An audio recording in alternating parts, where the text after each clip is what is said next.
Hello, and thank you everyone for coming to this Inform Your Community Craftivism event. It is Understanding the Rainbow Tote Craft. My name is Stacy. My pronouns are she and her.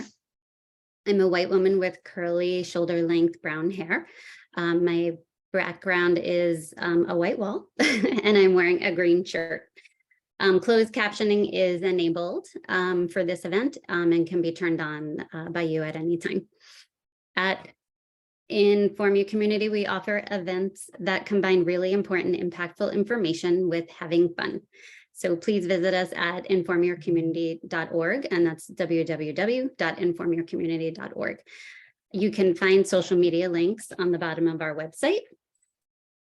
And please do tell your friends to sign up for our mailing list at the top right corner of our website, again, at www.informyourcommunity.org. And of course, you can donate using the donate link at the top right corner of the page. If you're watching the recording of this video, please do take a moment to like and subscribe on YouTube. This event is part of our Craftivism program, where adults learn different art techniques while discussing relevant issues. Sorry, give me one moment.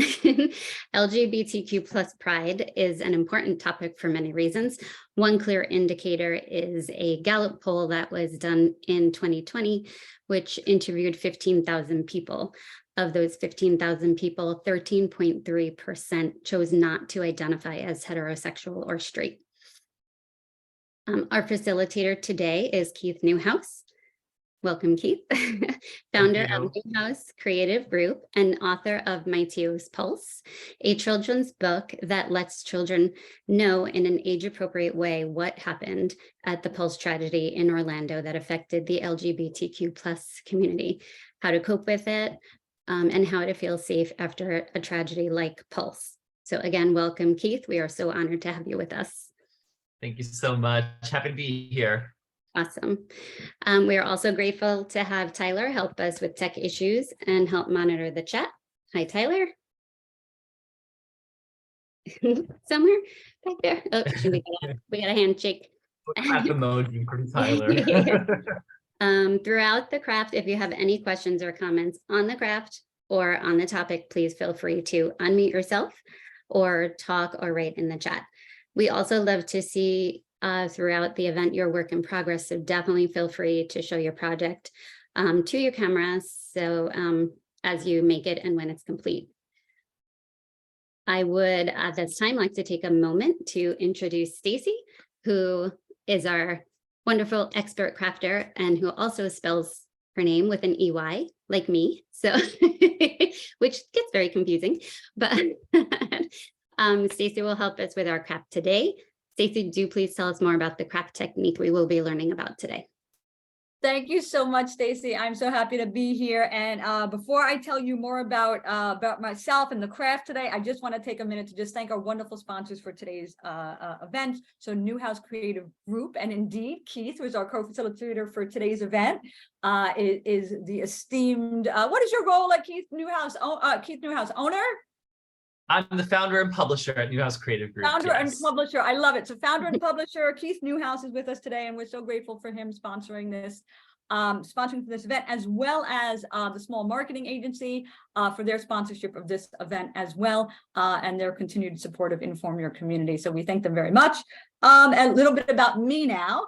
I am a white woman with short curly hair. It's actually blue at the moment, so occasionally I do change that color up. And I'm wearing a light green shirt with a little bit of a puffy cap sleeve, as well as having a black background. And my pronouns are she and her. You know, we tell our pronouns at all of our events, actually, but it's particularly relevant today to mention why we do that at this particular event, because it is an LGBTQ Pride event. And, you know, pronouns are basic ways to, you know, we refer to people, we refer to ourselves, we refer to other people.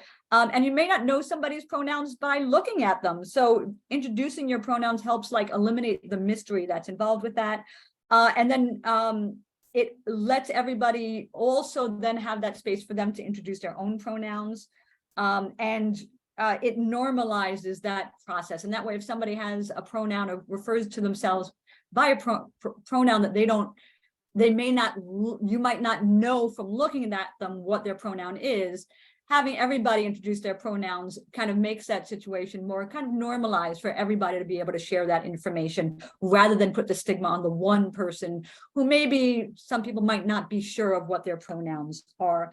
And so, of course, people have the right to, self-identify whatever pronouns want. I was just talking about it with somebody today, and the topic came up, and I said, you know what? I have people call me Stacy. That's my nickname. And you know what? If some folks have me call them they, them, that works too, right? So it's up to that person to kind of determine their own pronouns, and then for other folks to respect them for the pronouns that they choose to use. No differently, in my view, than calling me by my nickname if that's what I ask you to call me. So in addition to learning about pronouns, today we're going to learn so much about a variety of LGBTQ related topics. Teach you some basic things that you may or may not know. Hopefully you'll learn something new today. But also we're going to get you started with embroidery. And you might ask why we're doing this particular craft. And really the reason is because love is love. And I think that's such a great message. I wanted to share that during our event today. Love is love. And it's a big LGBTQ message that you'll see in t-shirts and, lots of, on the internet, especially in June, during Pride Month. And it's such an important message to share. And so today, as you can see, if Tyler will spotlight our bag here that we're going to be making today, we're going to have this embroidered rainbow heart. There, Keith has it as well, which is great. Maybe he'll take his hand at given a chance for that. It doesn't matter what people look like, what people act like, love is love, and it should be celebrated. Gender expression refers to how we present our gender identity and our own internal feelings about our gender is important as well. And so we want to understand that actually we all represent our gender in some way. It's not just about LGBTQ people who represent their gender a certain way. It's about everybody representing their gender. So if you wear a baseball cap, that might represent some kind of gender expression. If you wear the color pink, that might represent some gender expression. But regardless of what gender you identify as, there is how you express your gender. So those are two different things, and sometimes those are consistent with each other by kind of societal standards, and sometimes those are not necessarily consistent with each other by societal standards. But we are here to celebrate every way of our gender expression.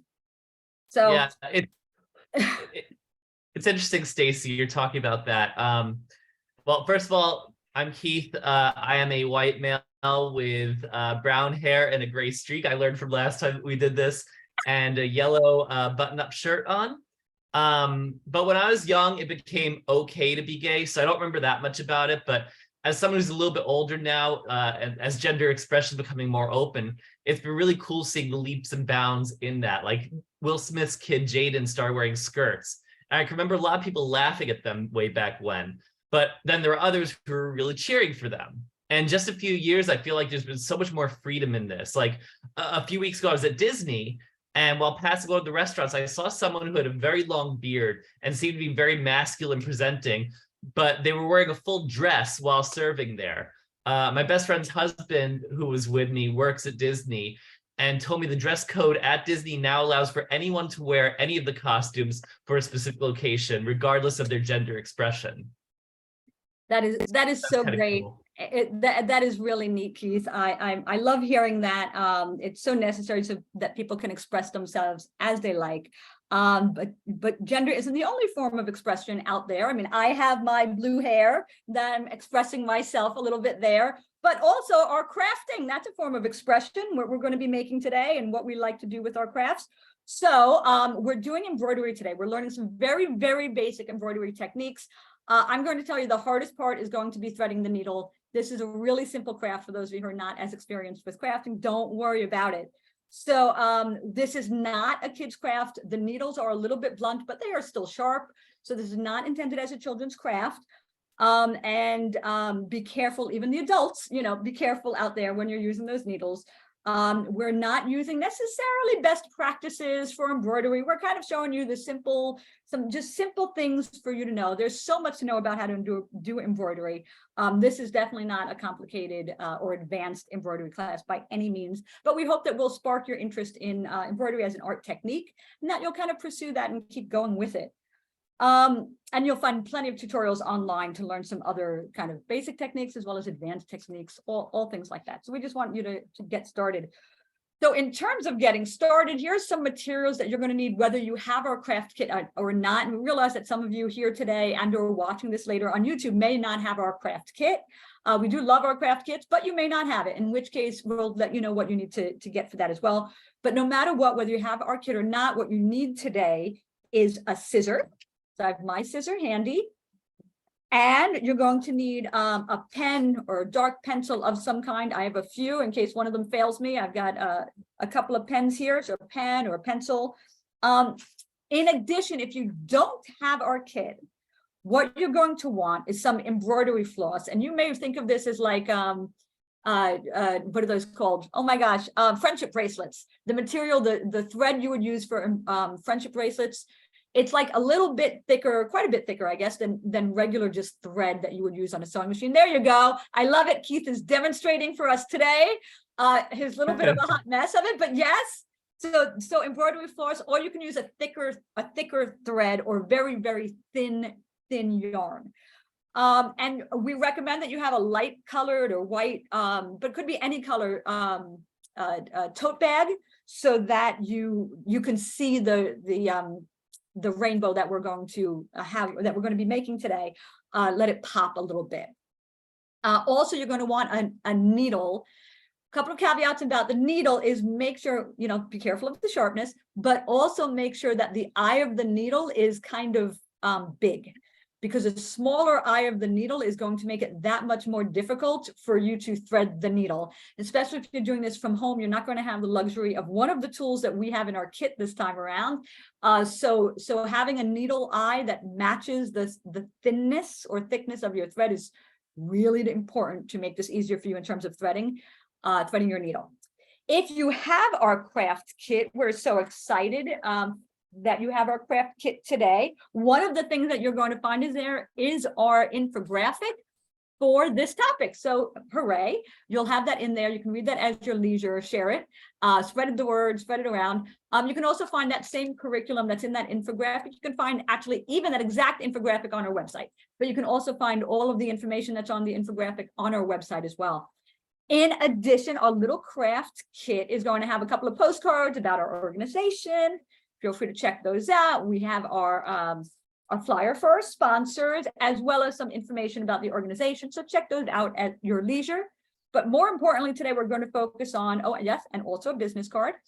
More importantly, we'll focus on the bag that you have. And you'll notice the bag that I have in front of you as my sample here is not the same one. This is actually the bag we used the last time we did this craft.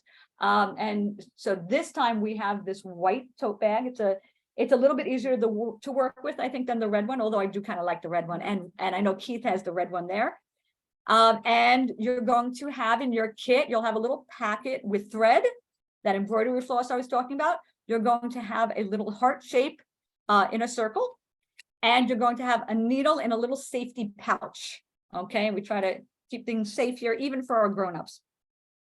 What you're not going to see today is an embroidery hoop, which looks something like this, which is rather large, and you put the material between the two pieces, and then that helps things be kind of stable as you work on things. We're not going to use that today.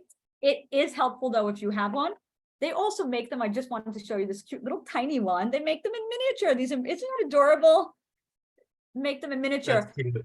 And this is actually being used for cross stitch, not for embroidery, but it could be used for embroidery easily as well. But we're not going to use a embroidery hoop. You will also, what we're also not going to do, which may be best practice, is to have a piece of fabric on the back of your, where you're embroidering. Sometimes that is helpful for a variety of reasons. We're not going to be doing that too, but if you've seen that in places, just to let you know, yes, that's a thing, but we're not going to be doing that today. So while you gather your materials, if you want to get a little bit of a head start, you can start threading your black needle in your black thread. Okay, so you take your black thread, and there you go. Keith's already got it threaded. I left mine threaded since the last time we did this because I remember how much of a pain in the butt it was to get it threaded. It may have been a little bit difficult, but for those of you who have our kit, you're going to use the threading needle. I'm going to show you how. But for those of you who don't have our kit, you may want to get a head start by doing that. And in terms of the threading needle, which, oh, here it is. Here's what your threading needle looks like. Okay, and you can't even tell, but you see that little tip at the end. I'm trying to get your view of it. Yeah, can you see it if I do? Nope. There you go. So it's got a little bit of a tip at the end. Looks like a diamond shape. Okay, here's what you're going to do. So for those of you who have the thread, but you don't have the threading needle, the threader, I should say, you can go ahead and just thread it the old-fashioned way, however you would like. Sometimes if it's difficult to thread, you can cut the tip off to make it easier. If you have, sometimes you can even, people, if you've seen it on like shows, they kind of lick the end of it and try to put it in that way. I don't find that actually works, but people do that. But if you're going to be using the threader, I'm going to show you how to go ahead and do that. You could probably take out your thread now if you'd like, but do it neatly, or you might end up with a little bit of a jumble like Keith has. Although Keith, I don't think that's your fault. I think last time we weren't as neat putting it in, but look how easily this one came out. So be a little, careful when you're taking it out, and you won't have any knots, which is key. No, I'll take total blame for this. This is totally my fault. That was totally you. Okay, fair enough. Fair enough. You're very honest, Keith. I like that in a person. So okay, so here you go. You have your thread, you have your needle, and you have your threader. And so you're going to put your threader, the little metal piece that's sticking out that looks like a diamond, right through the eye. Okay, let's see. So put your. We just have a question in the chat. It says the black thread is very long. Should it be on the needle altogether? Whoops. You're going to need all that black thread because that'll be the outline for the heart. There you go. There you go. So yes, you'll want to keep it together. If at some point, if it's too unwieldy for you, it's totally fine. Cut it in half. That should be fine. We definitely wanted to give you more of the black. So very good question. Okay, so you're going to put one piece here. Let's see if I do it here. That's a little bit. Sorry. Where's my? Here we go. Okay, so you're going to put your, it's better over here. Sorry, trying to find you the best angle. Here you go. So you're going to take your black thread, and you have your threader into the needle, and it's in because sometimes it could be deceiving. If you pull it left to right, you'll see, but you're going to put the thread in through that diamond and pull it a fair distance. And then you pull, watch this, Keith, this is the best. You're going to pull the threader right back out, and look how easy that was. Is that not the best thing? Look at that. See, that was what I was talking about, bobbin, because I've always called that a bobbin for some reason. I think maybe because my mom's English. Maybe I don't know if that's another name. I did some sewing the other day, and I used one of those on the needle. That's what I was hoping that we had today. So it's great. I'm glad. We learned our lesson from the last time. For those of you who were not at that event, it took a lot longer to do this. I am going to recommend that you cut it about halfway down because it is a little unwieldy. Okay, so you've got that going. Okay, so work on that. Make sure you get that needle thread. Not everybody pulls it all the way down. Sometimes some people just like one. I think it's going to be easier for you to work with if you pull it down so that both ends of the thread are touching or are the same length at the end. So I'm glad that your folks are working on that. And while you folks are threading, let's take a minute to talk about who actually makes up the LGBTQ plus community anyway, right? So people who identify as LGBTQ plus are people who don't feel like they fit into the idea that they can only be a man or only be a woman, or that they can only be attracted to people who are of the supposedly opposite sex or gender as they are. So and as of 2022, I don't know if you know this, Keith, but what was the statistic again? Oh no, it wasn't a statistic. It was that on the citizenship applications, you can actually use an X now as a gender marker instead of male or female on your it's on your passport applications. Did you know that? That's really interesting and very inclusive. I like that. And there are many different identities that make up the individuals in the LGBTQ plus community. But I want to talk about the acronym itself. It stands for lesbian, gay, bi, trans, and queer or questioning. And then the plus represents the other identities make up the community. Because sometimes you'll see an A in there, sometimes you'll see an I in there, but that's really the main flux of it all. And it helps, the plus helps keep the acronym from getting too long. In the past, some of the terms like queer have been used in a negative way, but a number of the people in the community now identify with these, have since reclaimed them, and they're bringing them into a more positive light. My pronouns are he and him. I'll be completely honest, it took me some time to figure out the whole pronoun thing. I have a friend who came out to me as non-binary a couple years ago and asked me to use them for their pronouns. For years, I knew them as he, and I didn't quite understand why they'd want me to change their pronouns like that until I realized, you know what, it just doesn't even matter why. They asked me to do something small for them, and I'm going to do it because I love them as a friend. I still slip up once in a while, but I can usually either catch myself or they will, and I'll just apologize and move on. It can be difficult when you've known someone for so long and then you have to make that change, but it's worth it just to make them happy. That's great. That's great. And it reminds us that, you know, avowed identities, those identities that are the ones we use for ourselves are important. They exist on a spectrum, and that, you know, a person's identity, especially in terms of LGBTQ identities, can fall anywhere in that spectrum, and really at any time. It's not a one time you made your decision kind of a thing. And for some identity, yeah, I mean, so for some people, this identity stays in one place on that spectrum, and other people, it shifts, and over time that may change. And you know what? That's their avowed identities. And like you said, if it out of respect, and it's worth doing that to make that person feel comfortable and be happy. So I love that. I love that.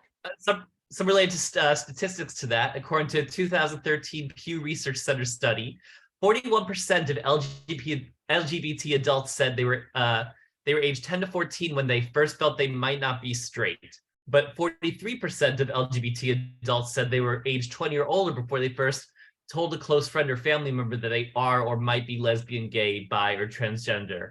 I actually didn't realize I was bisexual until I was 22.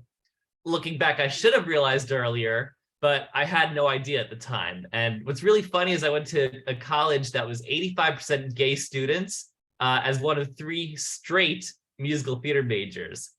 And like looking back, I would have had so much of a better dating life had I known, because the number of guys that came up to me in the cafeteria, they hit on me saying, "It's some nice looking macaroni and cheese there, isn't it?" I even got hit on by the theater critic from, like, I think it was the New York Post at one point. He invited me to opening night of Hugh Jackman in Oklahoma. I was like, "I'll go as your friend." He goes, "I don't really want any friends right now." So if I didn't know back then what I know now, it would have been much better dating life. I get it. And there's that idea that, you know, love is love. I love this. I love this. I love this idea of love that we have in this event today. And so that brings us back to our first step, is doing our heart outline. So hopefully you folks, you've got your needle threaded. If anybody needs me to show them again how to use the threader, let me know. I'm happy to show you how to use that again, but hopefully you have your thread there, but also what you have is your little heart here, okay? What I want to ask you to do is take your scissor and very quickly but neatly, I want you to go ahead and cut that heart out. I'm going to say ideally you want to cut out the heart on the without that white outline. Make it a little bit smaller that way. So you see on the heart, right? There you go. He's got it. So you could include the heart, here we go, the white on it, or not include the white. I would suggest not including the white on it because it makes it a little bit shorter to have to, in our case, to have to embroider. But also the type of stitch we're using is better for it's limited to about, you know, 1.5 inches amount of space. Once you start getting bigger than that, the stitch that we're going to use doesn't work as nicely. So just to mention that. And do you want to tell us, Keith, anything about Pride's origins? While oh yeah, absolutely. That's awesome. Well, Pride began in 1969 at the Stonewall Inn in New York City.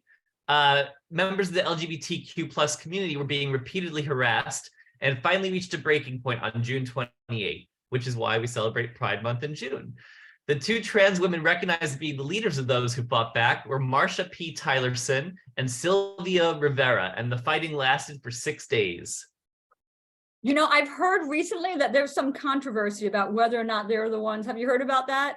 Whether or not they're the ones who started it? Yeah, I don't know anything about it, but I have heard recently that there is some controversy about that.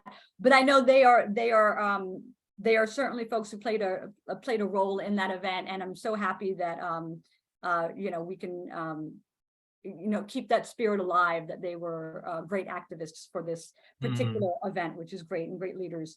But the actual event itself, I mean, that sounds awful. Didn't they declare Stonewall Inn a national monument as a matter, or a landmark? They did, and partly due to the historical significance. Exactly 1 year after the fighting, the first Pride Parade in New York City was held, with many more Pride events following. That's fantastic. And while I want to talk lots more about Pride, we have to get moving on this craft already. Time's ticking. So we're not going to have a repeat of last time. For those of you who don't know, we a little bit ran out of time last time, so we definitely don't want to do that again.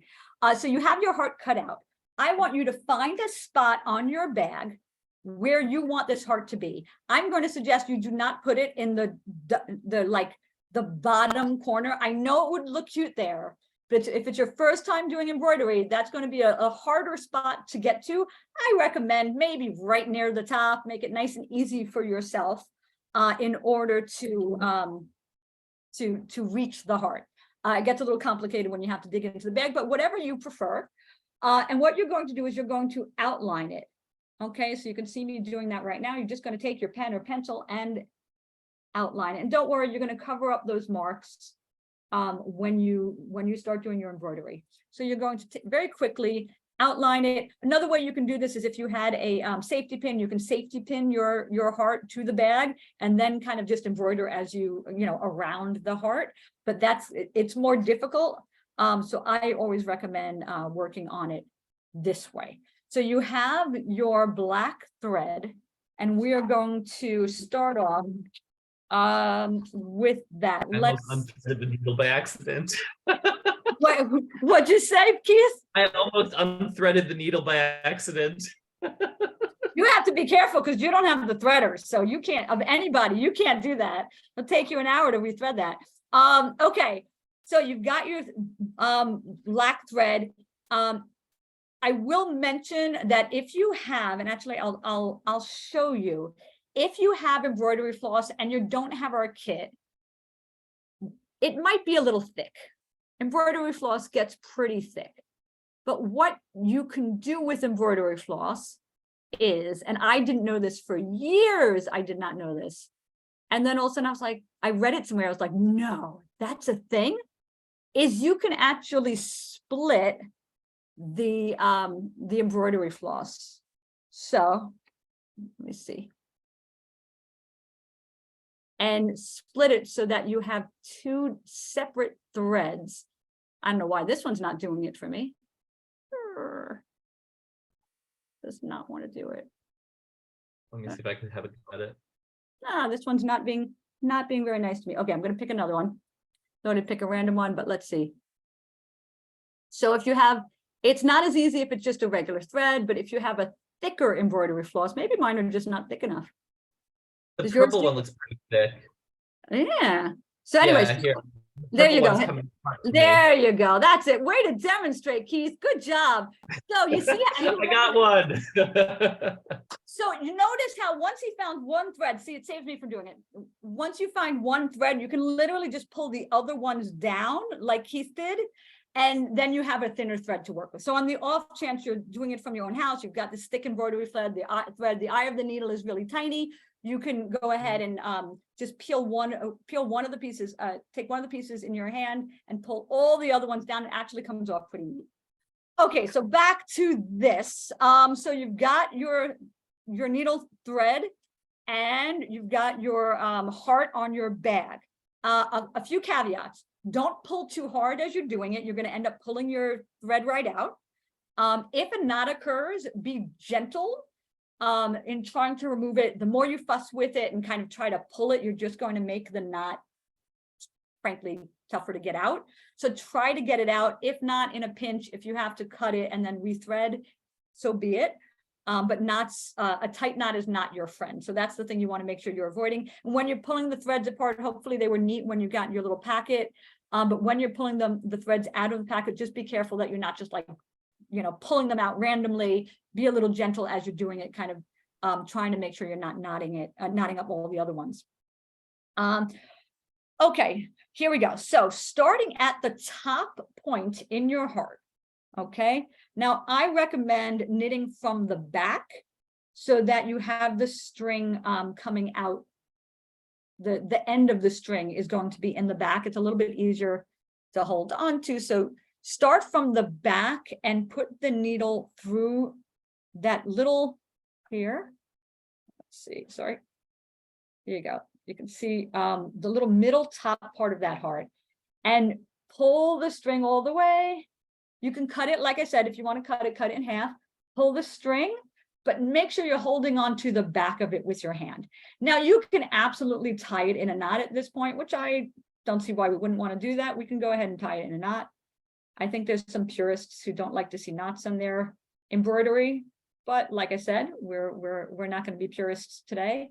So you can go ahead. I think if it's inside the bag, you're okay with the knot inside the bag. Yeah, so if the knot's inside, that's fine. And then you can pull it through. And now all you're going to do is super easy, about, I don't know, 1/8 of an inch, maybe 1/4 of an inch. You're going to go then from front to back. Just like that.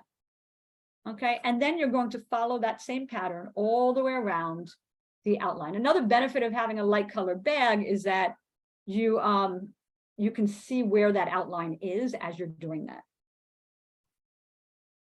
So I already have no idea what I did, Stacy. how are you doing with it? No? I don't know. I did something last time. I messed it all up, I think. See, there's like a thing over. You may want to just start, I would say, maybe start with a new heart outline. That's what I would recommend. Yeah. So you're going to keep doing that. And then once you get, I'm sorry, actually, so you're going to do that. And then you're going to go back, which I actually did one more than I should have. So you're going to go back over it. You can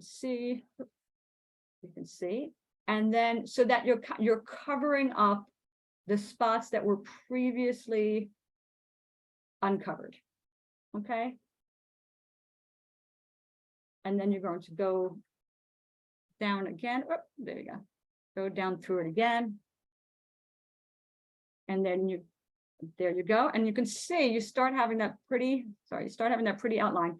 And then you're going to find that spot where you left off and go forward again from the back to the front. If I'm going too fast, let me know, okay?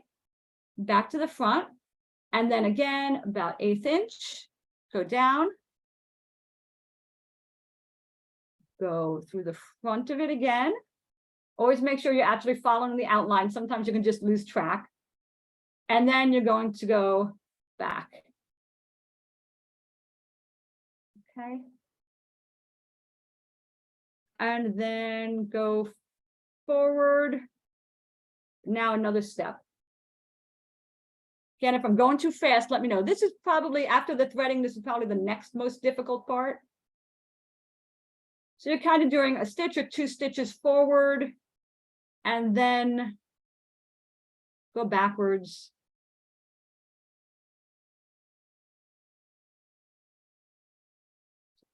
Do this one. But there's really not too much of a long way to do this. And That was great, luckily- Stacy. Huh? It's That looking looks good. great. Thank you. And by the way, we love seeing everybody. So feel free to show us what yours looks like while you're doing it.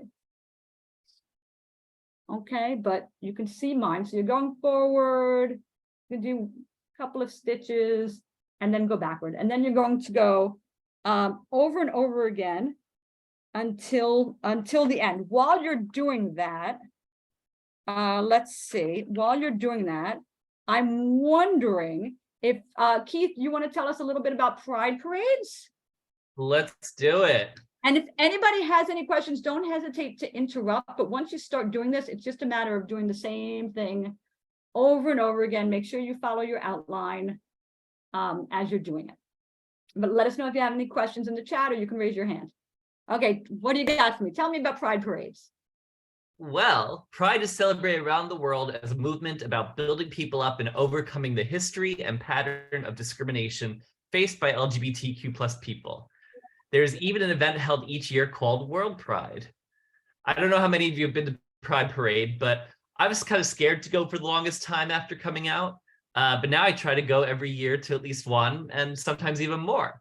But it took me a long time to be that comfortable with who I was and was sharing it with the world. The most incredible festival I went to was in Amsterdam. Instead of having a parade on the streets, they have a boat parade in the canals throughout the city, which was just so cool to see. That sounds absolutely amazing. Yet another reason to go to Amsterdam. Like I needed more reasons, but that's like a reason to go. And I'm straight, but you know, I go with my family, and I go as an ally to show support for the LGBT community. And before we went, before the pandemic, we went every year for several years.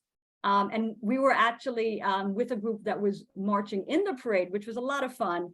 And people just loved seeing my kids there, and the kids were so happy and having fun, and people would give them high fives. It was super, very kind of, just kind of happy. You know, there's a reason it's called Pride, right?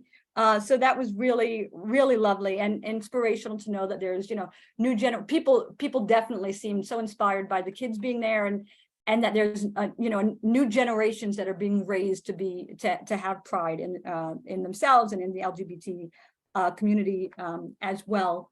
So it's really so important and so grateful that we're able to join in the parades. But despite all that progress we've made, you know, there's always lots of work still to be had.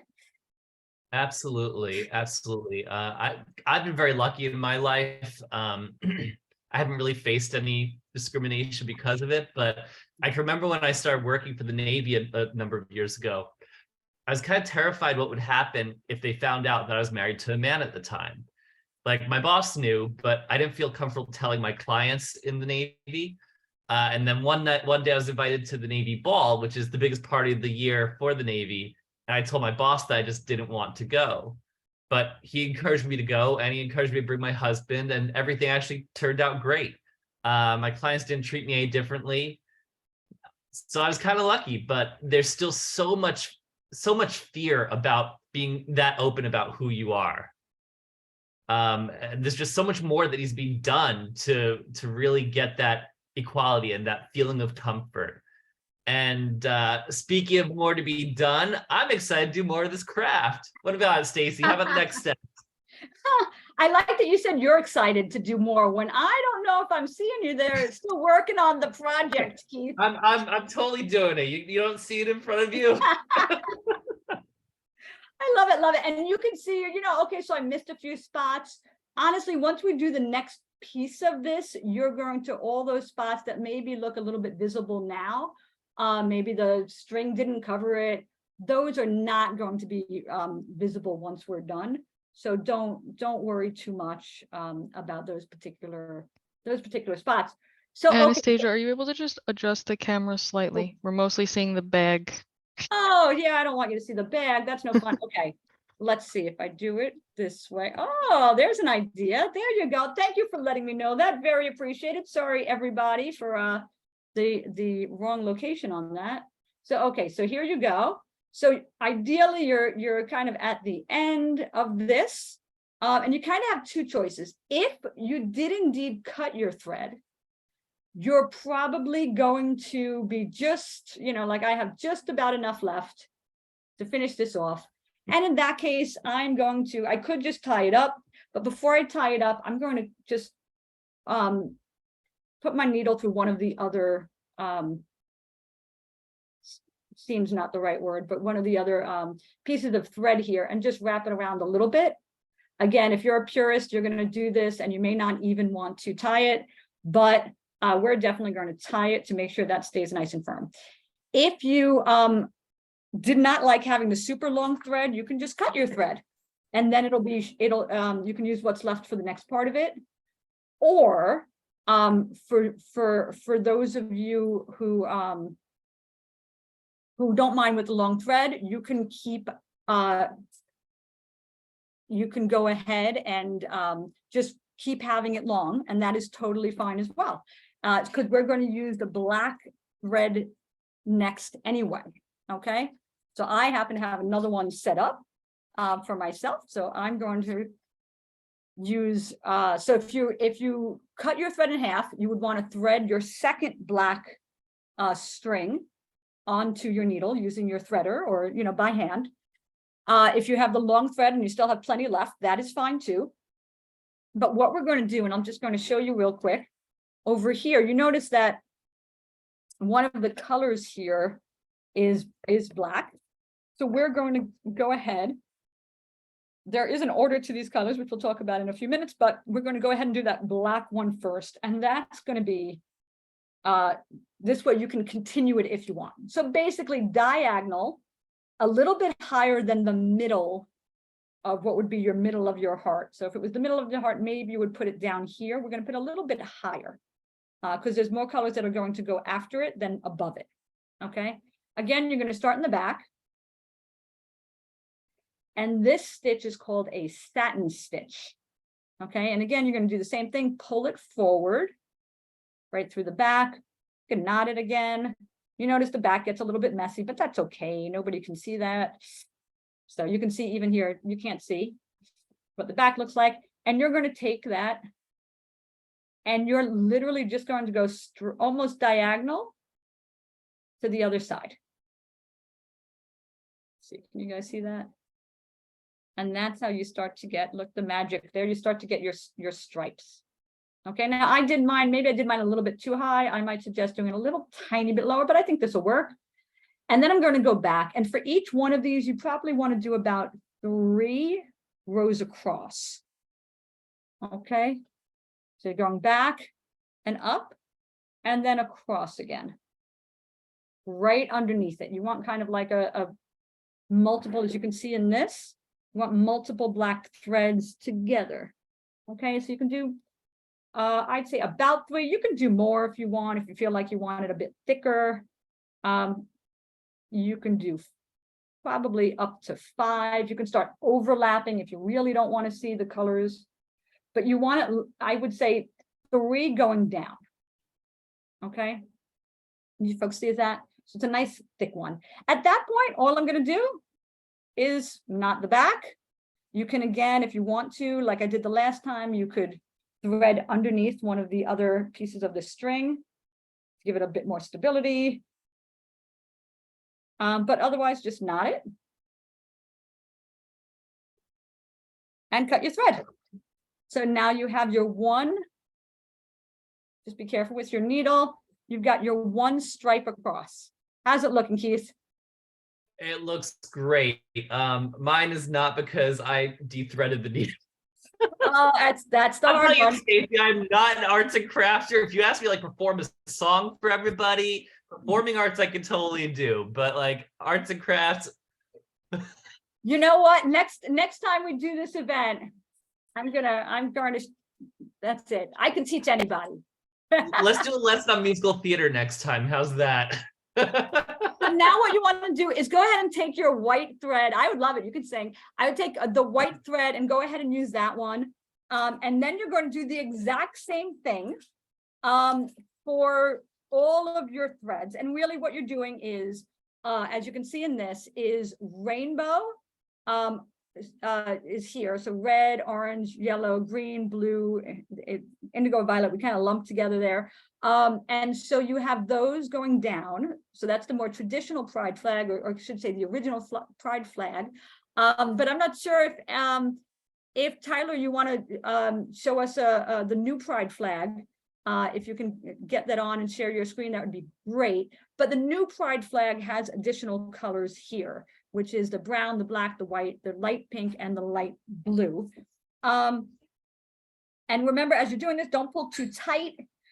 Be careful as you're taking the strings out. Don't tangle yourself.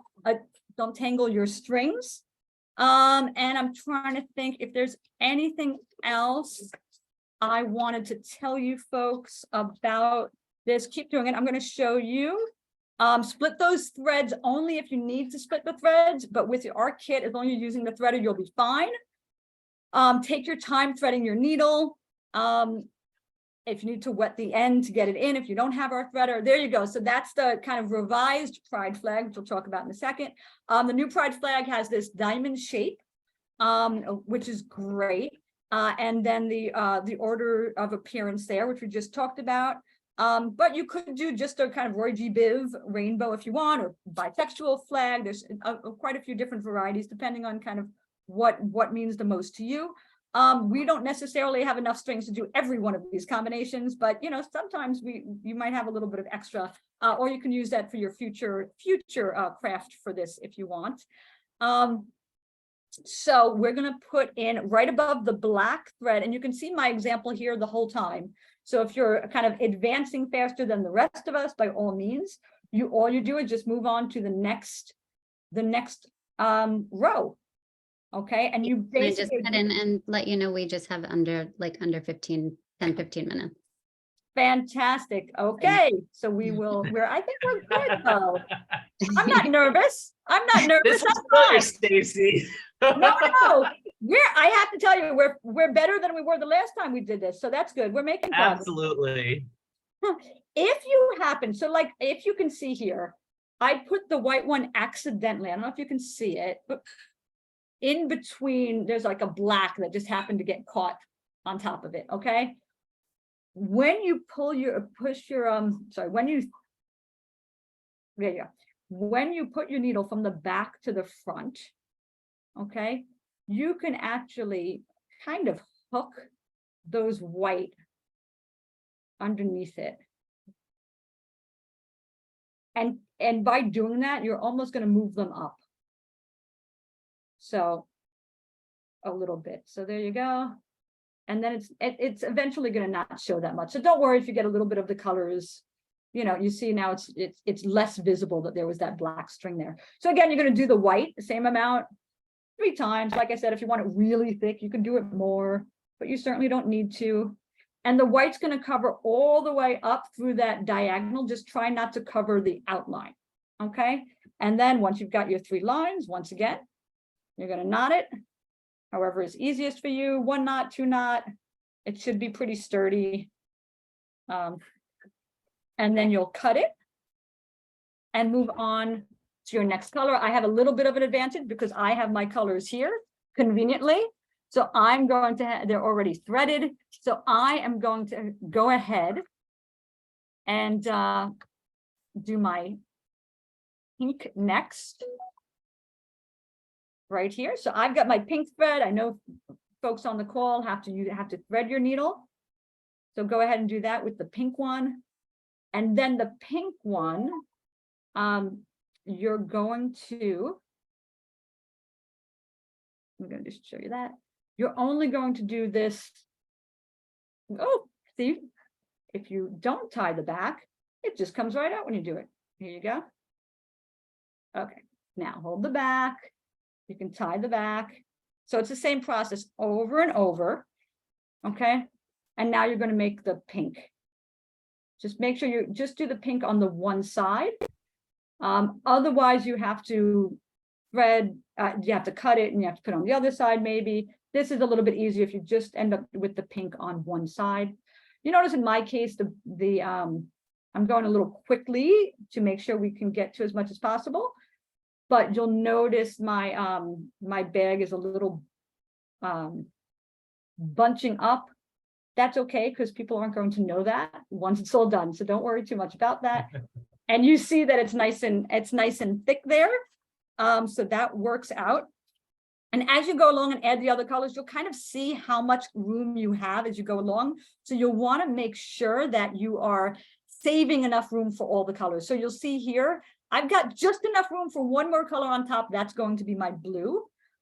So when it comes to the bottom ones, you have a bunch of more colors to fit in there. So you want to make sure you're able to fit in all of those colors. And I'm wondering, was there anything else I needed to tell you about this? No. You're doing a great job there, Stacey. I'm trying to make sure I'm covering everything. So we have the white, we have the pink, and then the next one we're going to do is blue. So it's really the same over and over.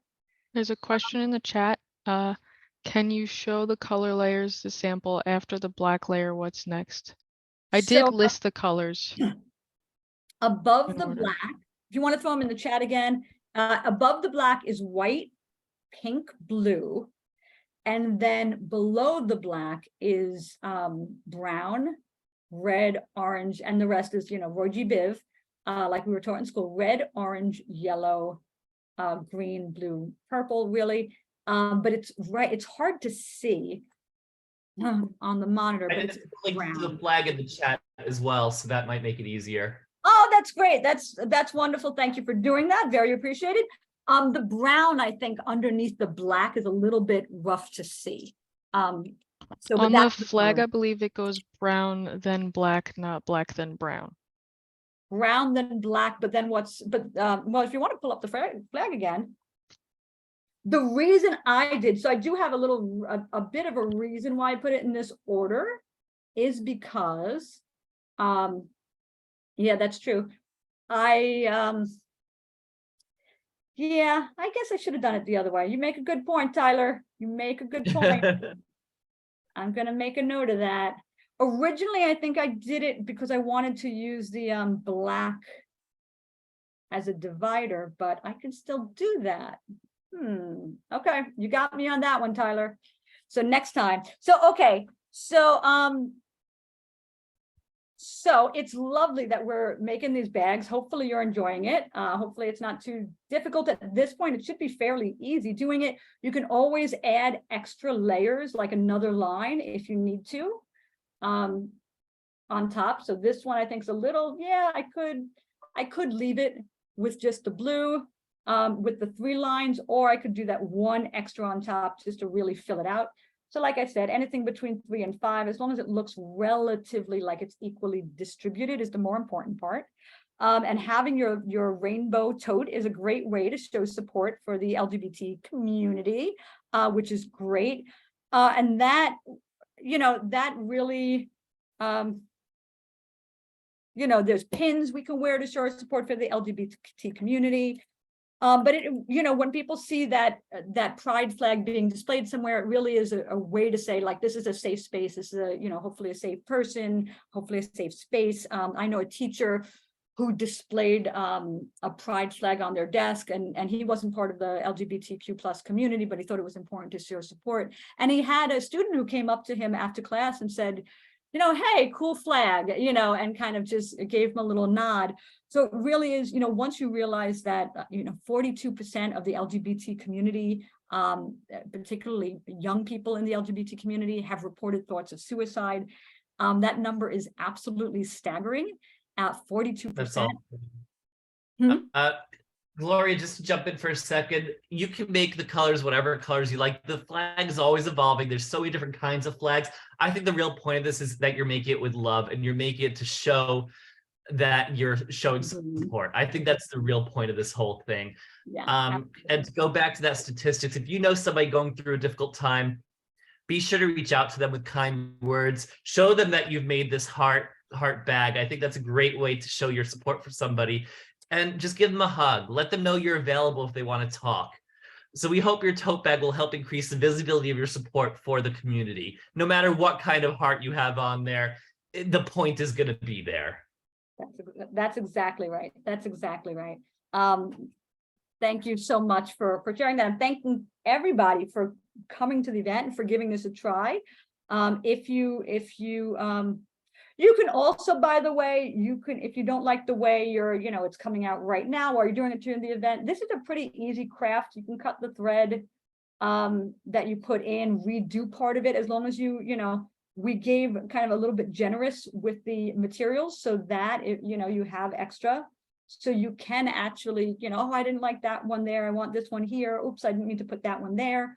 You can go ahead and switch those up pretty easily enough, which is fine. Fine to do. But again, whatever color they're in, the important thing is the spirit behind it. And let us see. We have time to talk about the colors behind it and what they mean.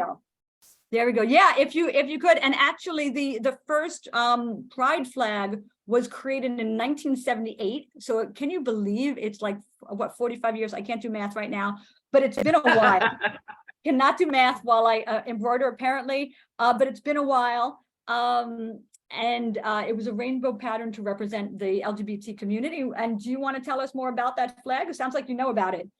Absolutely. Yes, each color in that flag had different meanings. So red equals life, orange equals healing, yellow stands for sunlight, green stands for nature, turquoise is magic and art, indigo is serenity, and violet is spirit. I think that it's so beautiful the way all those colors came together. And like we said, there's also other flags like the transgender flag, which was introduced in 1999.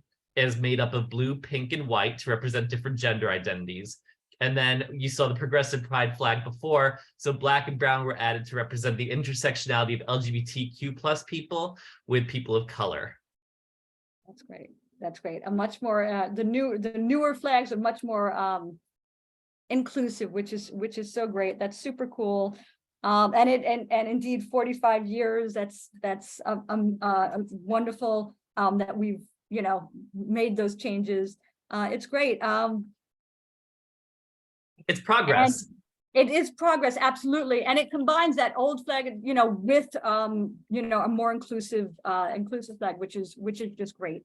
And speaking of inclusive, yes, tell me more. Inclusive progress. Do you know that 93% of Fortune 500 companies now have inclusive non-discrimination policies? Of course, there's still more progress to be made because only 66% offer inclusive LGBTQ plus benefits. Yes, more progress to be made. Indeed. But I'm always happy when I see that on on an advertisement when that for a position. It's great to see that. I'm trying to think, what else do we want to make sure we get in? I know we're winding down on time. Or are we good to go, do you think? Should we hand it over to, while I'm finishing up these last few, should we hand it back to Stacy? What do you think, Keith? I think we got a lot of facts in there, a lot of information in there. I hope everybody's learned a little bit of something tonight. I hope so too. And hopefully,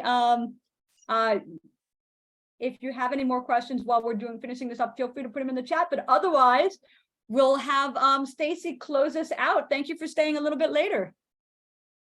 First, I want to show you, I just finished my outline. Oh, that's great. Listen, so good. That it looks fantastic. And it's only one time over. I have to go over it again. That it looks great. It looks great. Honestly, the satin stitch is really easy. That's the easy part. The hard one is the one you did. Yes. That's it. I'm coming up there next time to do this with you both. We're gonna have an in-person session of this at some point. And you're gonna teach me how to do this darn stitch. I will. It is hard to do both the facilitation, co-facilitation and work on this project, as you can tell from the fact that I'm still going there. But so Stacey, yeah, if you want to talk us out, go ahead. Yes, thank you so much, Stacey and Keith. for this event, and also thanks to our wonderful embroiderers. I hope you had a great time. And just as you might like to continue to learn more about embroidery, we hope you will continue to learn about the LGBTQ plus community. To help, we will send our event video and infographic in an email at about the end of next week for all of you. We encourage you to share with others, absolutely. And also please consider committing to a weekly act to raise awareness about issues that impact the LGBTQ plus community. Things like getting informed by coming to this event is a great way to start. Also small things like when you want to know about someone who's in a long-term committed relationship and you're having a conversation, ask if they have a partner or spouse without gendering. Same-sex marriage or marriage equality became legal in 2015. So someone being married definitely does not mean that they are straight. Also, another thing you can do is find out more about important icons of the LGBTQ plus community like Harvey Milk, Audre Lorde, and more recently, Jazz Jennings, who has a children's book called I Am Jazz. And absolutely check out Keith's children's book called My Tio's Pulse. Our email will include another brief survey of what you thought of the event itself. Please take some time to respond. Your feedback is very important to us. There is a poll. So if you can take a moment right now to take our quick poll, and these are not the same questions that you will get in the survey, that would be awesome. Let me see. Yep, the poll is there. Okay, our next. Yep, it's not like an answer. What was that, Keith? It's not letting me answer. Oh, no. Oh, maybe because I'm a facilitator. Never mind. Sorry. Oh, maybe because you're a host. That's probably why. Yeah, that makes sense. We're going to assume you would say lovely things about the event. And look, most importantly, look, I finished it. May not be my finest work. Let's see. I finished it. Can you guys see there? Here? Not yet. Looks Oh, no, pretty. Tyler's got it. Tyler, maybe because here, Okay. Tyler might have to spot. Let me get, whoop, here, let me show you. Okay, there we go. Not as pretty as my last one, I must admit, but at least I finished it during the event. So, okay, was there anything else you want to tell us, Stacy? Yes. Our next free adult crafting event is November 30th, where we will be learning how to knit while discussing the topic of homelessness. As always, tickets and materials are free. We now have 29 upcoming events posted on our website to look for and learn about more information.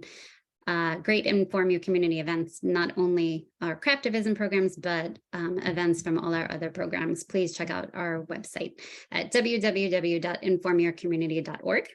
If you're watching this video on YouTube, please be sure to like our video and subscribe to the channel. And also please consider donating to cover the cost of materials and shipping if you can afford it, as it helps to keep our events free for those who can't afford it.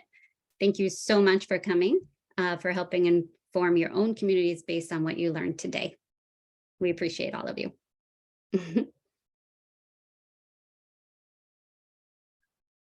Thank you so much. And thank you, Stacy. Thank you, Keith. Thank you, Tyler. Thank you, everybody. So great to see everyone. Thank you. Had a great time as always, Stacy and Stacy. Always a pleasure, Keith. Thank you so much. Thank you, everybody. Take care. Have a wonderful night.